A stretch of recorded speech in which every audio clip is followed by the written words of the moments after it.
আমি বেঁচে থাকার কথা ছিল না।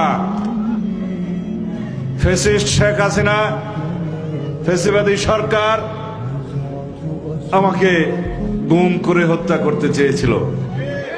যখন আমি মৃত্যু গুহায় 5 ফিট বাই 10 ফিটের একটা কবরের মতো জায়গায় বন্দী ছিলাম দীর্ঘ 61 দিন, প্রতিদিন প্রতি মুহূর্তে আমার মনে হতো হয়তো পরের মুহূর্তে আমার মৃত্যু হবে।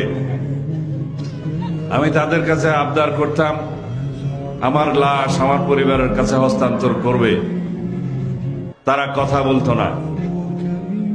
রব্বুল আলামিনের দরবারে মোনাজাত করতাম, হে মালিক, তুমি আমাকে ইমানের সাথে মৃত্যু দিও, ইমানের সাথে জিন্দেগি দিও, যদি আমাকে বাঁচিয়ে রাখো। এবং রব্বুল আলামিনের কাছে ফরিয়াদ করতাম, আমার কবরের ঠিকানা কি আমার ওয়ারিসরা পাবে না? আমার পরিবার কি আমার লাশ পাবে না? আমার সন্তানরা কি আমার কবর জিয়ারত করতে পারবে না? রব্বুল আলামিন আমার মোনাজাত কবুল করেছেন।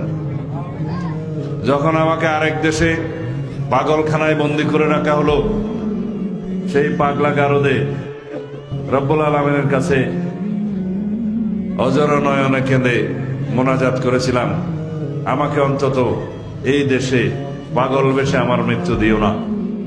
আমার ওয়ারিসরা যেন আমার কবরের ঠিকানা পায়, আমার মৃত্যু যেন আমার দেশে হয়, আমার কবর যেন আমার মা বাবার পাশে হয়।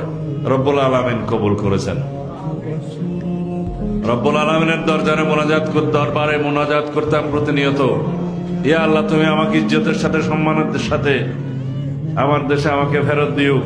আমার দেশকে তুমি ফ্যাসিবাদ মুক্ত করো, শেখ হাসিনার দুঃশাসন থেকে বাংলাদেশকে মুক্ত করো, বাংলাদেশের মানুষের উপরে সুশাসন জারি করো। রব্বুল আলামিন কবুল করেছেন।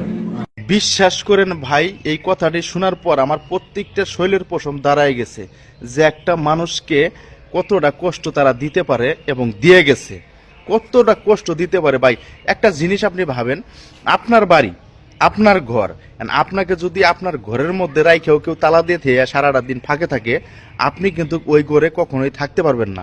আপনি শুধু ছটবট করবেন আর ছটবট করবেন। তার কারণ কেউ দেখতেছেন না, ঘরটা তালা দেওয়া। আপনার কিন্তু বাড়ি আপনার, ঘর আপনার, এখানে কোনো ভয় নাই। তারপরেও কিন্তু আপনার অনেকটাই খারাপ লাগবে। আর সেখানে একা রুমে একা মানুষকে তালা দিয়ে রাখছে, তাও 61টা দিন।